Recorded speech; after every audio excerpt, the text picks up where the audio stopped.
Hi! ఈరోజు ఉలువల powder చేసి చూపిస్తాను. పదండి మన వీడియోలోకి ఫాలో అయిపోదాం. చింతపండు, ధనియాలు, కరియాపత్తా, ఎండుమిర్చి, కొబ్బరికూరు, ఇంగువ, కొంచెం బెల్లం తీసుకుంటాం.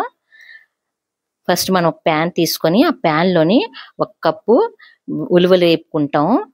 బాగా క్రిస్పీగా అవ్విన వరకు వేపుకోవాలి ఉలువలు. ఎందుకంటే మనకి స్టాక్ ఉంటుంది అలాగైతేనే, లేకపోతే పాడైపోవడం ఛాన్స్ ఉంటుంది. ప్యాన్ తీసుకున్న తర్వాత ఒక 1 స్పూన్ ఆయిల్లో ధనియాలు, ఎండుమిర్చి ఇవి కొంచెం బాగా ఫ్రై అయిపోవాలి, బాగా క్రిస్పీగా రావాలి. ఆ విధంగా ఫ్రై చేసుకోవాలి. నెక్స్ట్ కరియాపత్తా, కొంచెం చింతపండు ఇవి కూడా బాగా ఫ్రై అవ్వాలి. బాగా ఫ్రై అవుతే ఇది ఎన్ని రోజులు మనకి స్టోర్ అవుతుంది కాబట్టి మనం ఎక్కడికైనా వెళ్ళినా చేసినా మనం పట్టుకొని వెళ్ళొచ్చు. అందుకే బాగా వేపుకోవాలి. తర్వాత కొబ్బరికూరు, ఇంగువ వేసుకొని ముందు ఉలువలు పౌడర్ చేసుకుంటాం.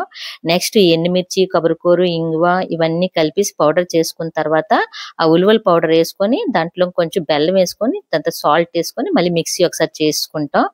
ఈ విధంగా పౌడర్ రెడీ అయిపోయింది. మనం వేరే అన్నంలోని కొంచెం నెయ్యి వేసుకొని తింటే సేమ్ నువ్వుల పొడిలాగే ఉంటుంది. ఒకసారి మీరు ట్రై చేసి చూడండి, చాలా టేస్టీగా ఉంటుంది. మీరు కూడా ఇంట్లోని ప్రిపేర్ చేసుకొని వాడి చూడండి.